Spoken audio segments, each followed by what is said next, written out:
Begin transmission.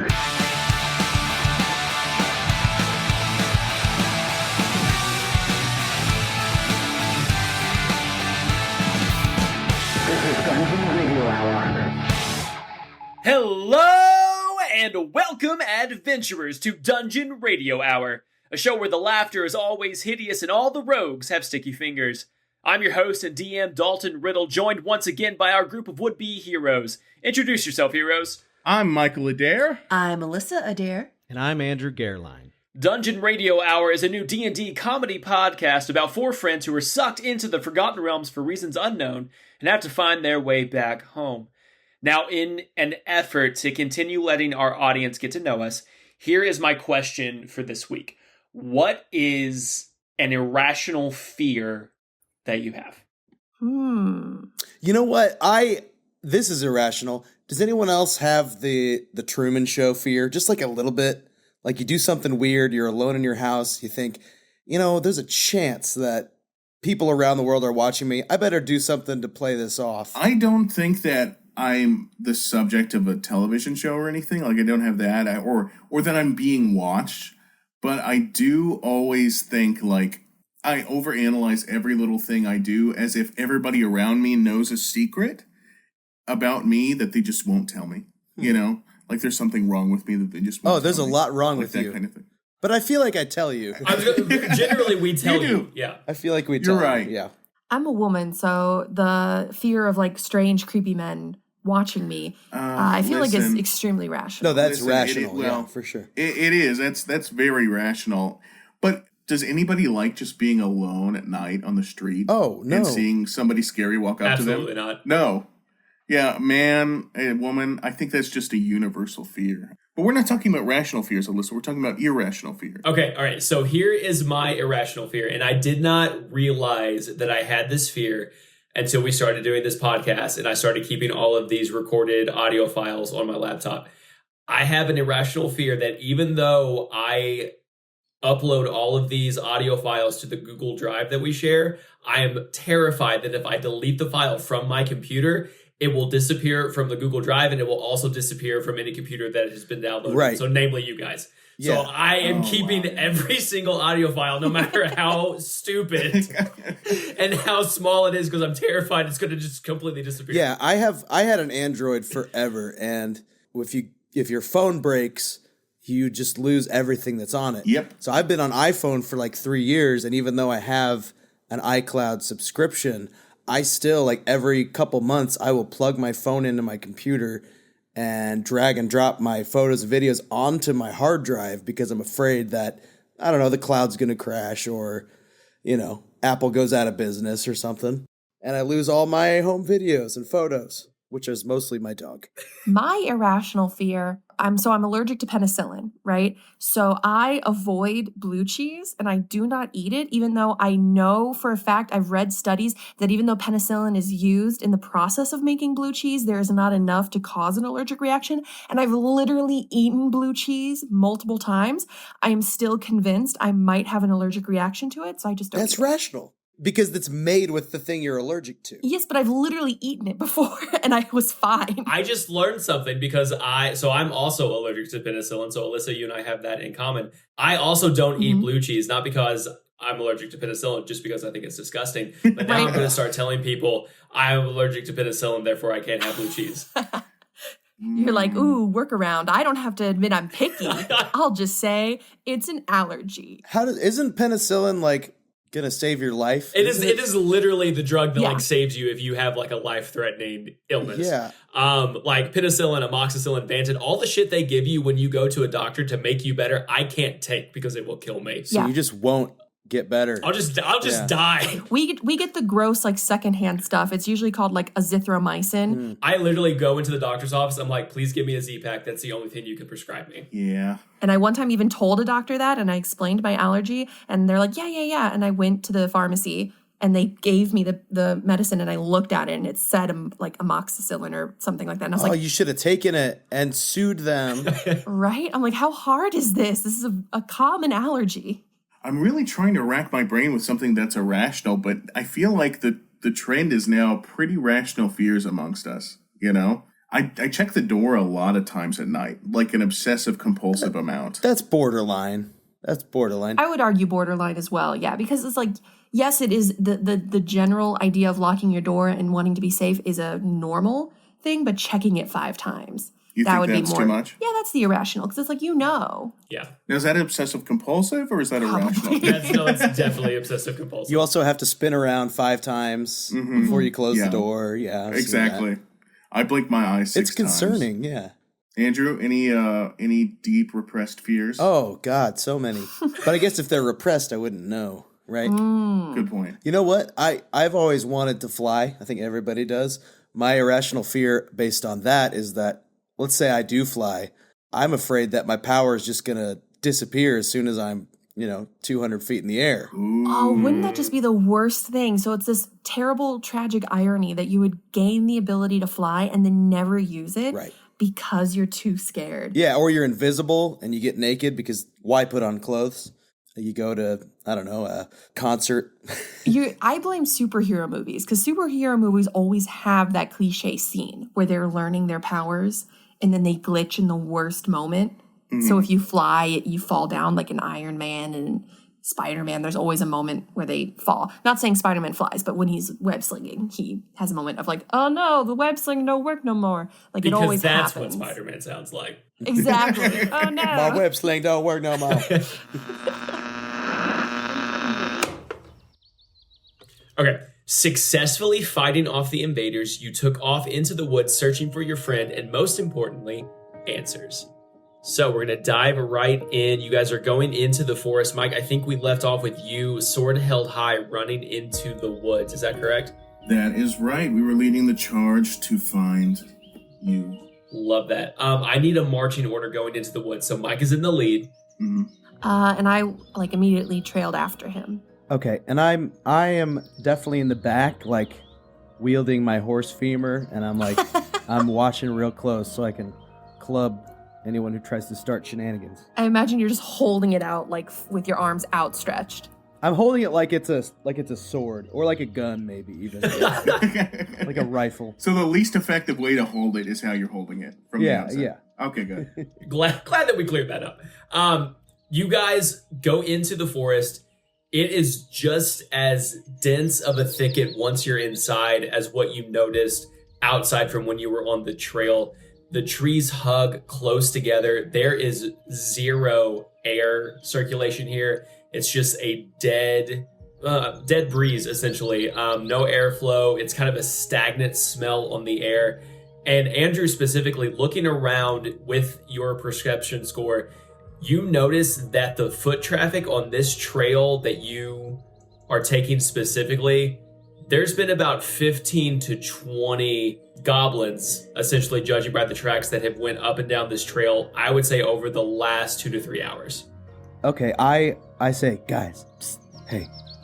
I wave everybody to huddle in close. I immediately huddle. I'm in for a good huddle. And I'm kind of using my horse femur as a microphone a little bit. I'm like, hey, doesn't make sense. I noticed these footprints we've been following these trail of footprints. These look like goblins to me.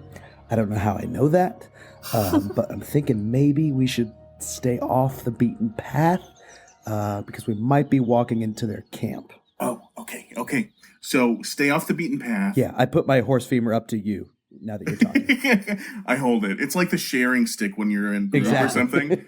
I hold it, and I'm like, I hold it out like a baton, and I'm like, okay, so here's what I think we should do. Let's split up, separate through the woods, and try to triangulate off the beaten path our own directions. And we should have signals if we see something.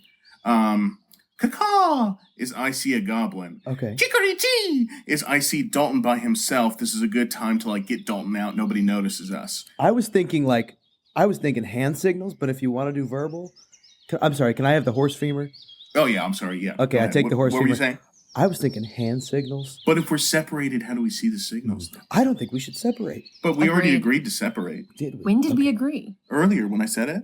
That was you saying it. Okay, my bad. I remember that. You know what? You should really be holding the femur if you want to say something. You know what, Alissa, you're smart. What do you think? I grab the sharing stick. Mm-hmm. I think we should stick together, gang. A la Scooby-Doo. I don't have the stick, but I agree. Can I say that without the femur? Yeah, here, we Let's both hold it. Let's all hold the stick at once. All right, let's all three hold the stick. On three, we say stick together. One, two, three. Stick together. Ha, stick. Oh. Except it's a femur. Right. Yeah, It is. It's a femur. It's an actual femur from Okay, but yes, I horse. agree. I agree with what you're saying. We don't want enemies to see us as we're milling about. So yeah, let's just go into the woods here. Okay. Left or right? Be super sneak. Ooh. Make your decision on three. Everybody touch the femur. Touching the femur. Nope. 1, 2, 3. Left. Oh, you guys. This is synergy. I think this is going to be a good adventure. Cool. I'm excited. That was pretty impressive. I'm not gonna lie. I gotta be honest. I said reft, so that it would Right, sound like but you were both. being a Scooby-Doo. This kind of fits into the mystery machine. Yeah. I get what you're doing there. I get it. That was a nod. Okay. Beautiful. Love it. Okay, you guys are going left off of the beaten path. You head into the woods, into the thicket. Brambles are pulling at your clothes. They are scratching you in the face. The sun is beating down on you. Mike, are you still in the lead? I'm in the lead. I don't know what it is about me, but when we're in a different universe, I'm a natural leader. So I'm gonna take the lead. I feel like you're a natural leader anyway. So, Guys, no. you're in Andrew? character. You're being too nice, dude. I'm following close behind, but I am rummaging through my purse for sunscreen because I am pasty white. Oh yeah. And I'm very frustrated when I don't have any. I gotta be honest, I think all three of us really need the sunscreen. Yeah, so I we agree. should divvy it up. But I also I'm more concerned about mosquitoes and bugs. And Oh yeah, malaria, Zika virus. There's a lot of things that we could contract. I'm sorry, I don't carry a mom purse. I don't have everything in here. I wish I did. Well, what do you have? I've got Tell us the contents. I have an inhaler. Mm-hmm. I have a little bag that has more bags in it. It's like little tiny bags. And then I have Why? another bag, Okay. little pouch with multiple masks in it, because COVID. And then I have chapstick. Mm-hmm. And I have a second chapstick. I feel like we should wear those masks so that the goblins don't know who we are. So they don't know our identity. That's not a bad idea. Okay. And I pass them out. I have one that has pretty flowers on it, Mike. I'll take it. And then I have one that's neon yellow. Ooh, dibs. And then I have a plain black one. Wait, hold That on. one's for me. Why is that one for you? It was the last one. Okay. She played y'all. You know what? I actually like the floral look, and if you know anything about men's fashion right now, it's pretty much in. So I'm rocking it. Florals are very much in. Mike makes a good point. I pay attention to fashion, and that is from a gay direct. So I'm rocking the Gay floral print approved. right now, and it looks, I don't know, strapping on me, aside from the fact that it most likely does not cover my big fat head. It definitely does not fit. Nope. Not in the slightest. I put my mask on, but my nose is poking out, not because I'm an anti-masker, but because it's so hot. It is hot. You know, You gotta It is breathe. hot. gotta breathe. Okay, guys. Well, Let's tiptoe to the left. Tippy toe. Perfect. You sneak into the woods off of the beaten path. However, I need each of you to give me a skill check. So roll a d20. all right. What skill? Dexterity. Oh, okay. A 4. Jesus. I got a 13 over here. I got a 9, not modified, but I don't think that matters. Perfect. Okay. You are going off the beaten path. You're going into the woods. Mike, you take a step, and within seconds, you realize that something is very, very wrong. You feel a tightening around your ankle. You hear the sound of a line going taut, and within seconds, you are pulled upside down, hoisted into the air, dangling by your foot as you have tripped a rope trap, and you are now hanging about 10 feet above Alissa and Andrew, with your arms flailing out to the side. I go, oh no, guys, help me. But hold on. Wait, is it actually 10 feet, Dalton? Because I feel like comedically this would be one of those times where I'm so heavy Goblins built this trap, so I'm in actuality. The tree is sagging. Yeah, it's like a young tree that's so springy. I was about to say the young sapling that this rope trap is attached to is not prepared for this job. It was expecting like a deer, maybe a small brown bear, like a cub. Oh yeah, I definitely outweigh all those things. Not the girthy man that is now being suspended. So instead of 10 feet, let's go a sensible 3. Okay. I really feel like I could, if I had any athletic ability or could do a crunch, I could get myself out of this, but I absolutely will need help. Mike, do just one crunch and you'll get out of this. I can't. My doctor says I'm not physically capable. I have a dagger. I sheath my horse femur. And I pull out my dagger, but I kind of look at you like, I give it to you. I give it to Mike. Who's hanging upside down? But how do you give it to me? Do you chuck it? I'm 3 feet above you. 3 feet is not that much. My arms are 3 feet long. Oh, yeah, you're right. Fuck, I forgot about arms. All right, I extend my arm. I forgot about arms. I extend my arm. And I just take the dagger. But in order to do this, I still need to do a sit-up. So I really feel like I should roll for it. Roll for sit-up? Yeah, you're going to have to roll athletics for this sit-up. God. And it's going to be at a disadvantage because you are upside down. Damn. 13. With disadvantage. With disadvantage? With disadvantage. I hope I roll higher. Oh, 10. Oh, no, that's not going to be enough to do it. Oh, you were so close. Try as you might, you lift up and you crunch into a position for like 0.5 seconds, and then your body starts to shake, and then you immediately just drop back down. Oh, no. Okay. It's okay, baby. I'll make sure you never have to do a sit-up. So logically, if something is pulling him up over this tree, there should probably be another piece coming back down, like how traps work. So I start looking around the tree trunk to see if there's like the other end of the rope tied off. So you look around and you deductive reasoning and all, because you're so smart with your glasses. Ooh. You +2 for glasses. are able to trace the rope from around Mike's ankle up to the sapling that it's attached to, and then follow it down to the base of the tree where the origin of this rope trap has been set. All right, I pull my own dagger out and I just start sawing at it. Perfect. Give me a roll to hit. 13. Beautiful. You take your dagger and with one fail swoop, cut straight through that corded rope. And then, Mike, I'm going to need you to give me a 1d8 because she did not carefully lower you down. She cut that rope and you are falling towards This the isn't earth. good for me. I'm right under you, I'm pretty sure. But I did just hand you a dagger. That's true. Oh. So you're landing on Andrew. So he's going to take 1d4 of the damage. You're going to take the other d4. So I need both of you to roll a d4. There you go. Okay. Ooh, 3 for me. Bigger they are, harder they fall. Let's see. 4. So Maxing out roll.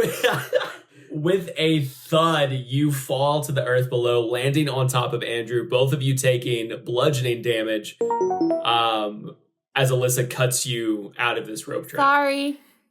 Andrew, thanks for breaking my fall, bud. Yeah. Let's, we could talk about that when you get off me. Oh, sorry about that. Okay. And then I roll like a hot dog at a 7-Eleven off of him, off of his body. Call back. Ooh. This is the second time 7-Eleven. We are going to get a sponsorship by episode 5. First thing I do is get up and like shiver and shake because I'm afraid there's bugs on me. So I like brush myself off really hardcore. Can I get a performance check on how efficiently you shimmy and shake? Oh, God. Roll for shimmy shake. That's going to be an 8. You shimmy and you shake, but it makes both Mike and Alissa question where you get your rhythm or your lack of rhythm from. I just, I do one of those and I'm like, I don't say anything, but I'm judging you with my eyes. yeah. It's like you're trying to do the Macarena, but you don't know the steps. I truly don't know the steps. So I try to play it off like I'm just doing one of those forest twitches. Oh, yeah. You're trying to convince us it's a new shimmy that we just don't know about. Okay, so which direction were we going? Left. We've got all the plans in the Andrew? world. As a ranger, I look at the sun and I try to figure out which direction was left, northeast, west, or south. So left would have been a northeastern direction. Okay, I lick my index finger like I'm checking the wind, and then I go eastern, this way. Was it east? Is that what you said? Yeah, a northeastern Okay, direction. let me do that again. I like that you immediately forgot. He's not a good ranger, but he is the ranger. I lick my index finger, and I stick it up like I'm testing for the wind, and I point, and I say, northeast. Perfect. You head in that northeastern direction, continuing to work your way through the thickets and the brush and the bramble and the dense woods that is this forest you have found yourself in, paying extra close attention to the traps that may befall you as you go along this trail, since Mike has already been strung up by his ankle. And as you come across an impasse, there is a pit now in front of you. It's about 6 feet wide, and it's choked on either side by some pretty thick trees, and there's not a really great passage to get around it. But because you guys are more hyper aware now of your surroundings, you noticed the difference in the ground before some of you accidentally stepped in it. So you're coming up to a pit about 6 feet wide. If you look down, it's roughly 8 to 10 feet deep. And it's a pretty steep embankment down to the bottom. Guys, maybe we can find something to make a bridge? I was thinking we'd go around it. But there's really not a good path around But there was it. Conveniently a very dense brush. Maybe we should go the other way. I don't know. I'm sorry, Dalton. How wide? How far is this? It's roughly 6 feet wide. 6 feet wide, and then I guess how deep? How far? Like 8. You don't have an exact gauge, but you would guess about 8 to 10 feet deep. Just enough not to be able to jump it. I see how it is. Gotta use those problem solving skills. So, I like Andrew's idea. Let's just still try to scooch along the edges and get around. But the brush seems too dense. Just hold on to the knotted, vines and sticks. You go first. You know what? I'll do it. I've rock climbed before, so this shouldn't be too hard. So yeah, I go across. Okay. So we're gonna go around it. We're gonna brave the thicket and go around the rim of the pit. Mm-hmm. Okay. Alissa, I need a dexterity save from you. Oh, a dexterity save. Okay. 14. Cool. That is enough to shimmy your way across. Nice. As the leader, I'll go second. 12. Perfect. Michael, also enough for you to successfully shimmy your way across to the other side of this pit. No big guys. Super easy. All right. Well, if you guys can do it, 16. Oh, with ease, you are able to make your way across to the other side of the pit, and you have all three successfully cleared this trap. Ooh. I mean, you saw us do it first, so like. Yeah, I mean, you did kind of cheat off us. Like, Yeah. you did it the Yeah, exact same way. that's fair. Will you guys check me for spiders, though? I was touching those brambles. I just do kind of a big like wipe down, like your arms and your torso. I Like, do a thorough wipe down, but just the lower half. I get your legs. I pay close attention to the butt. Spiders like to lay eggs in butts, I've heard. Yeah. I heard that just now. as WebMD. you said it. Then I kiss your mouth to make sure there's no spiders in there. And then I hug your body close to mine. So if there's like a spider, we squish it. Keep going. There's more places to look for spiders. I look under your armpit. all right, I start walking. I think it's been pretty thorough. Oh, wait, but what if there are spiders on me? And I just hold my arms out and I like close my eyes. I start walking. I just look at you and I'm like, nah, you're good. All right. I love this idea of you standing there with your arms out, and Andrew and Alyssa are they're just walking away. I wait like way too Yeah, long, like yeah. a minute. I just I hope in my heart my friends will knock the spiders off my body. Mike, you open your eyes and you realize that Mike and Alissa, or that Andrew and Alissa, are a good, I would say, 50 yards away from you. Like, they moved away that quickly. I just go, they must have not have heard me. Guys, wait up! Like I run. Continuing to follow this like makeshift trail that you are blazing through the underbrush, the thicket of this forest, you eventually come across a large cave that's set into a hillside. There's a shallow stream that flows out of the cave's mouth, which is screened on either side by the dense thickets, that one of which you have crawled your way through. And there is a narrow, dry path that you can see that leads from the cave to the right-hand side of the stream. And you guys are coming up on the left-hand side. Guys, what do they always say, like, for survival? If you're just, like, out in the wilderness, what's the first thing you do? Make yourself bigger than the bear. Call 911. Find water. Right, water. Yes. Oh, we do need that. I think that's survive. number 2. I saw some new stuff that said the bear thing, but number 2 was water. Yeah. And if this is a stream, it's probably coming from a bigger source of water inside the cave.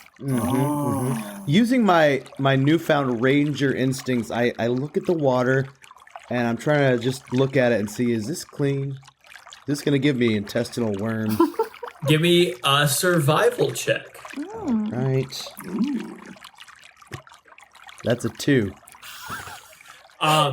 This looks like bottled Dasani. Like, Oh. you think that this is probably the clearest, cleanest water you have ever seen in your life. I stick my lips in there, and I just, like I'm just sucking air out of a balloon. I'm just chugging this stream water. Give me a constitution check. Oh, no. It's a 17. Oh, wow. Okay. Dang. It tastes like fish and mud, but you are able to stomach it and keep it down. I gag a little bit, and I'm like, just, it's not great. It's no Fuji. But if you guys are thirsty, I'm pretty sure this is safe to drink. As badly as I want some water, I think maybe finding the source will be cleaner. So, I start walking inside the cave. Oh, Wait. What? Wait. I look at the floor of the cave, and I'm looking for more goblin footprints. Oh. Yeah, okay, so you guys are coming up on the east side of the stream, so the left side of the stream. The path is on the right-hand side that leads into the cave mouth itself. So if you want to walk in on dry land, you're going to have to cross the stream. It's not very big, so it's not going to be that big of a problem. But on the side that you were on, you see that the briar thickets that you've been walking through have kind of been hollowed out.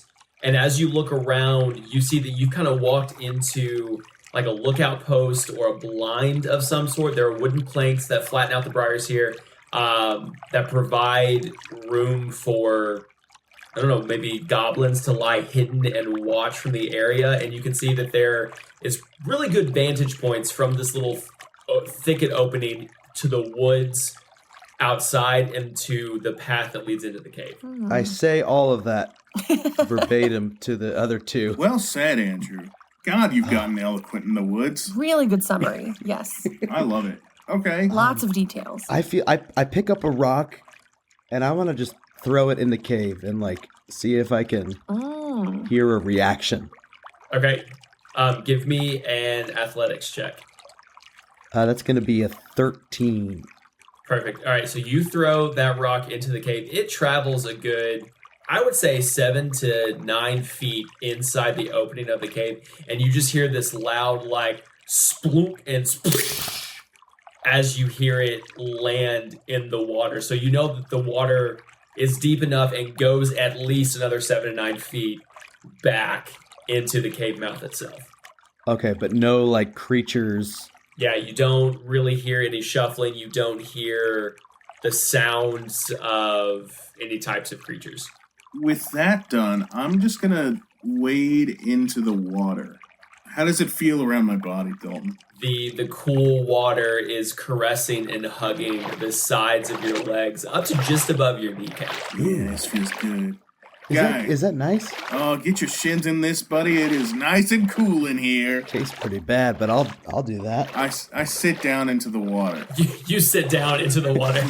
I definitely take my shoes and socks off and I stuff them into my purse and I start walking, just treading, just getting my feet wet. Oh yeah, first thing I do is I see Alissa and I'm like, yeah, wet socks, gross. I take my socks off and I throw them in the woods because I'm in a fantasy land and they don't have socks there. True. My socks will dry though. Don't you hate that at like Disney or something? You go and then you go on Splash Mountain and then you just get soaked and it feels good for a while, but then everything starts drying off in the sun except your socks. Except for your socks. Yep. And then it's just For sure. squash. Like I've done this enough. I've made this mistake enough times. But you know what? In the heat of the day, nothing like a cool wet sock. Nothing like a good muggy sock. Dalton, I'm gonna wade deeper into the cave. Does the water get deeper with me? It does. So you notice that as you continue to wade through the stream slowly starts to transition and become a brook. Would that be would that be the next step next up from a stage? stream, or maybe a creek? Sure. I think brook Or and then creek for sure. Okay, so we're gonna go brook. I'm It very turns into picky a- about my water differentiations. But is it a babbling brook? It's a babbling brook. You can definitely, as you get closer to the cave mouth and you start to make your way in, it gets deeper. Right at the cave entrance, it's right below, like, mid-thigh. Okay. And you can tell that the stream is turning into a brook. It's picking up a little bit of current. You're getting closer to the source, but you're still quite a ways away from it. You guys, it's deeper in here. I follow, but then I kind of whisper, shout, Dalton? Oh yeah, Dalton. Oh, does it? Yeah, I forgot we were. The whole point. Does it echo in the cave? So as you whisper yell into the opening of the cave mouth, it reverberates and it echoes off the cave walls and it comes back to you. It's a Dalton! It's kind of like this surreal, creepy noise. And then, Andrew, you hear a rustling. Guys, I think I hear Dalton. I say louder, Dalton? I thought I heard Dalton too. I mean, because Dalton loves himself, so he would have just yelled Dalton right back to us. He was probably shouting his own name like he does all the time. Yeah. I'm thinking it was an echo, but you're right. He would do that. I full out It's hard yell, to tell. Dalton! Once again, you full out yell, Dalton! And it echoes and reverberates, Dalton! I walk along. Is there like a small lip along the edge of the water inside the cave? Yeah, so as you continue walking through the water and you enter into the cave, you do notice that there is a visible path of dry land on the right-hand side of this brook. And if you travel far enough into the cave, you see that trail, while it does continue to go straight, it also veers off to the right a little bit because there is an outcropping. There's an opening in the cave wall just inside the mouth of this cave. Guys, let's go in here. Maybe Dalton took shelter. I mean, that's what we did, so yeah, But let's not go too far in so we don't get lost, because I really feel like we need to follow the water.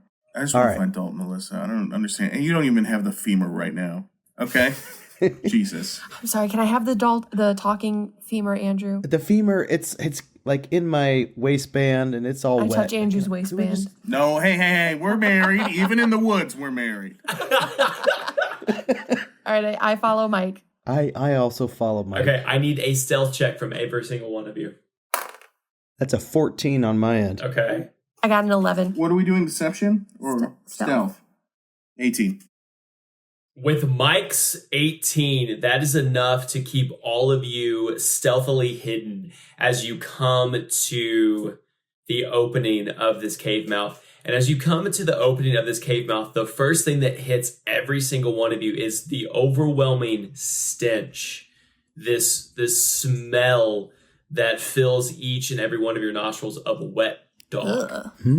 And as you look around this dimly lit cave, you notice there are 3 chains at the base of this giant stalagmite sticking out of the ground. And as you follow each of those chains, it's attached to a large gray wolf asleep on the cave floor. Guys, these are no corgis. Guys, should we like help the doggies? Oh, no. No. These aren't doggies. I'm pretty sure if we wake these up, they'll kill us. But wait, no, they're chained up. Yeah, like, and maybe they're chained up against their will. It looks so sad. It looks like doggies in shelters, and they in the arms of a... I was literally about to say, all of a sudden, Arms of the Angel starts playing out of fucking nowhere. Hear me out. I whisper, there's 3 of us. There's 3 wolves. If we can tame these wolves, they can help us find Dalton. Your femur. Oh my god. Femur. That's why there was bones in the horse. So you could give the bones to the wolves. That's what horses are for. It's like intelligent design. I unsheathed my horse femur and I kind of waft it. I just waft it. The smell of bone to these sleeping wolves. You're like a conductor, but with a femur. Just waving it in the air. You begin... This is going to get cut. You begin to wave... It might not, and I'm okay either way. You begin to wave this horse femur in the air, and you notice one wolf start to perk up. It's not awake, but you see its ears twitch, the nostrils flare, and it kind of does that little thing with its paws that puppies like to do when they're asleep. Like they're running in their sleep. Yeah, you could tell he's having like a puppy dream, but he's probably chasing some fucking villager with a red hood and just gonna eat them for dinner. I don't know.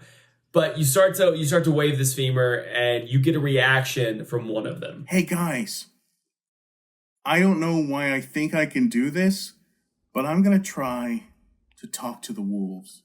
You know what? We're in a fantasy land. Just go for it. This is probably a dream for me. So nothing bad can happen. I really think that we all took a really bad ayahuasca trip in the forest. And right now we're like pissing in a bush or something. This probably isn't real, so might as well. I slowly approach one of the wolves. So say at a chain's length of distance. And I go, kikariki! Which if you remember from before was, I see Dalton... And I think we have an opportunity to grab him, but I'm changing it now to mean, wake up, wolf. The dogs weren't there to learn our Right. sounds. I guess I'm just making a noise so the wolf wakes up. I'm pretty sure kikariki is the sound that German people say a rooster is like cock-a-doodle-doo. Yeah. Okay, I say kikariki to the wolf.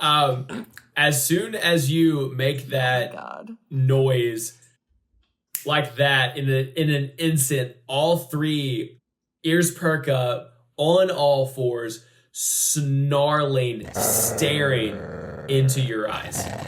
Dalton, I would like to cast Speak with Animals. Okay, what happens when you cast Speak with Animals? What happens? Yeah, do you know like that you have this power, or is it like an innate I don't know. feeling? I mean, I was saying there is a feeling inside my body, right? I feel like I can do this, but I don't know that feeling is magic. Yeah. This is well, maybe to you, it's like Doctor Who. You're just going to start talking. I know. And you it's like I have ranger instincts that I don't know are instincts, so maybe you like get an instinct to do this. In my heart, I'm just like, I got to do this, and me being whimsical old Michael Adair, I look at these wolves, and I get on all 4s like them, and I say, hello. In just that voice. Wolves. I don't know why I talk like this when I do it. Do a normal voice. This is how I do it. You sound like Pee-wee he's Herman. committed. This is what happens when he talks to animals. That's how dogs would talk if they could talk, right? Yeah, if they could start talking, it would be like, "Hi guys, I come in peace. We have a bone for you." You're Pee-wee Herman. I guess. I don't know. I'm going with it. Do they respond so far, Dalton? Or they the one in particular, the one in the middle, who you could probably tell is the pack leader. Oh Hi. See? You I guessed the fucking voice knew exactly. it. That's how they talk. Only I hear this, though. Hey, man. I'm Mike. What's your name? My name's Charles. Charles? I love that name. Thanks. Charles, nice to meet you. I just wanted to say we come in peace. You're too Pee Wee Herman. Pull it back. Hold on. And we wanted to see if you might have seen our friend. He's athletic, 5'6", 5'7". Okay, tan. fuck you. I'm 5'9". Thank you very much. Iffy about it. Tank top, muscles, tan, mustache, handsome. Have you seen him? Well, honestly, a lot of people get dragged through here. But there was a fresh group of victims that the big guy brought in probably 3 or 4 hours ago. Whoa! So what does this sound like to Alissa You and guys I? just hear howling. It's just howling back and forth. Mike and this lead wolf are just Like at one realistic another. animal howls. Like, yeah, realistic animal howls. That's so much cooler than what's happening. Oh, wow! Who's the big guy that you're talking about? His name's Clark. Oh, what does he look like? Have you seen the little green guys? Yeah. He's kind of like them, but 4 times their size. Oh, sounds scary.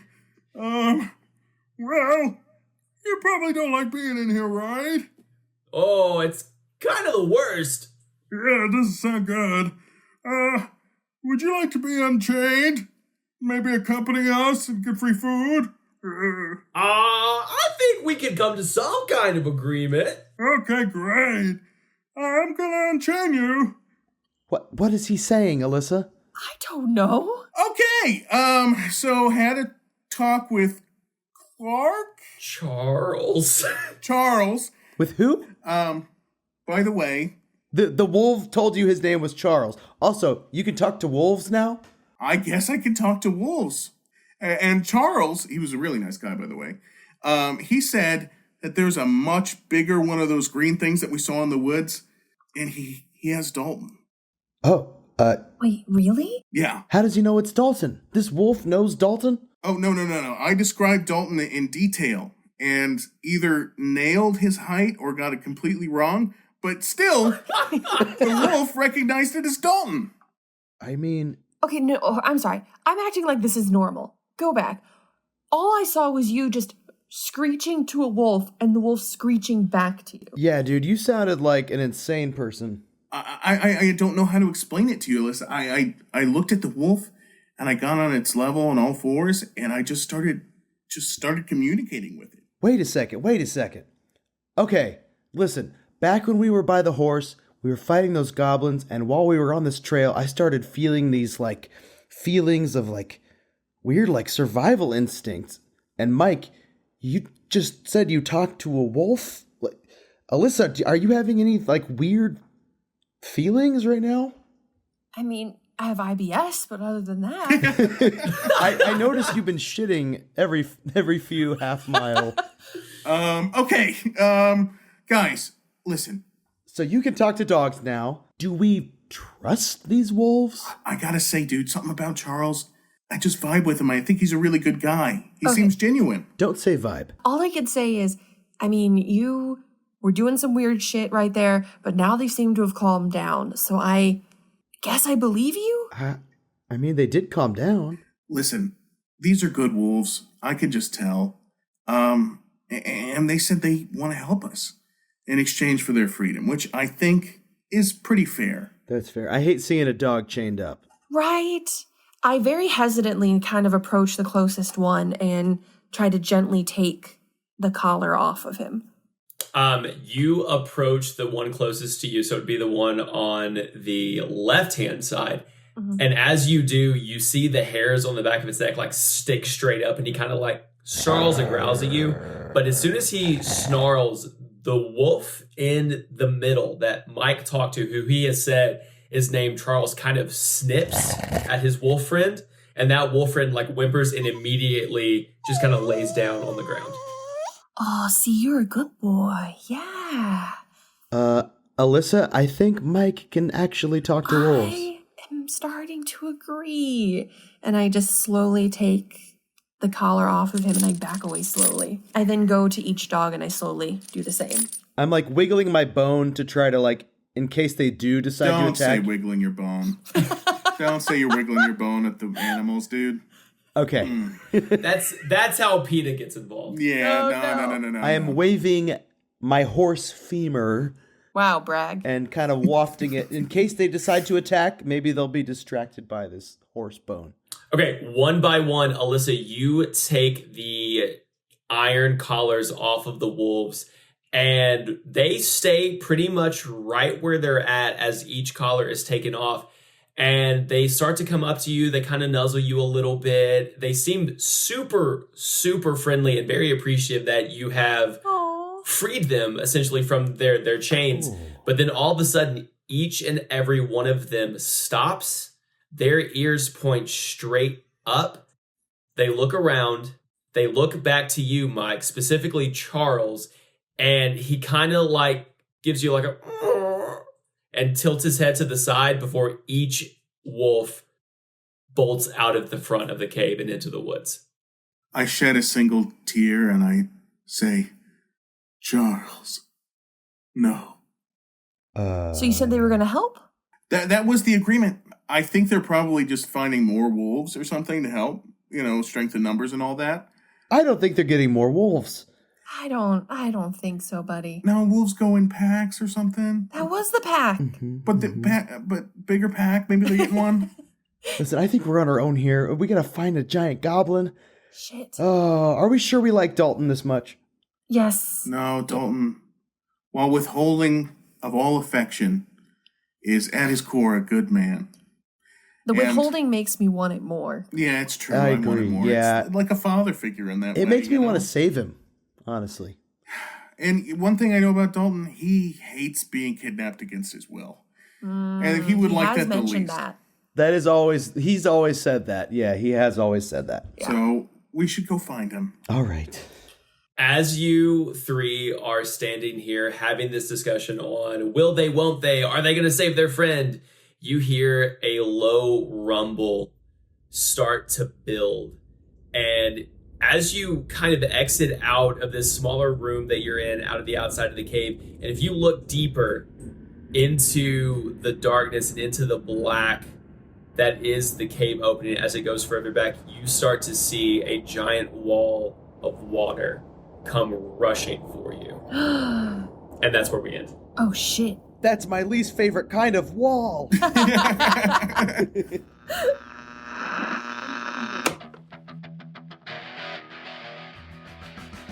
Uh-oh. I sure hope our heroes remember to bring their water floaties. Tune in next time when our next episode drops on July 5th and find out if these three know how to swim. If you haven't yet, please subscribe to wherever you get your podcasts so you don't miss a single minute of the action. And be sure to follow our Instagram at Dungeon Radio Hour, where you can also find a link tree to the rest of our social media. If you love us, be sure to rate and review us on iTunes, Spotify, or wherever you get your podcasts. The more stars you give, the more eyes and ears drawn to this show. And remember, all you ghouls and ghosts, keep the volume up, the dial tuned in, and always say yes to adventure. Bye for now, kids. Sticking out of the ground, and as you follow each of those chains, it's attached to a large gray wolf asleep on the cave floor. I whisper, guys, these are no pugs. I love that you changed it from corgis to pugs. I keep it fresh. Because you had a third whack at it, and you made a choice. Those are the only two dog breeds I know, so. That's all you know. Just pugs and corgis. As an animal lover, you just know that these I have to take advantage that my voice still kind of sounds like shit occasionally, but it also lets me do this. I mean, honestly, I am like 20% more attracted to you when you talk like that. I need to hear you do that narrator. In a world where 3 corgis aren't corgis or pugs. Okay. They're wolves. They're wolves. Okay, you've just gotten a phone call from Laura, and you have to tell her, I'm at Fazoli's, but they're out of spaghetti. But you say it in that voice. I'm at Fazoli's, but they're all out of spaghetti. I'm okay with that as long as they have the breadsticks. That's literally all I'm You're right. there Nobody's for. going to Fazoli's for I know. spaghetti. That's the whole point of Fazoli's. That's the only reason. You go and get the breadsticks, and then you go and get actual good pasta. Oh. And then you take it all home. Facts. Facts. Big facts. Okay, call Laura again. Tell her grandma's dead, but you know she's pregnant. The And you're grandma? You're telling her that she's Your pregnant. grandma's dead, but she was pregnant. Is that what you, is that? I know you were delivering the news that Laura is pregnant to her, but also her grandma died. But I love the way that you Wait, took so it. I'm telling her that she's pregnant. You're telling her. It's one of those sitcom situations where she's pregnant, but she doesn't know, and only you know. Something that would never happen. Laura, your grandma is dead, and also you sat on this pregnancy test, and it was positive. Why? You sat on a pregnancy test. You accidentally sat. Oops, peed on it. Everything.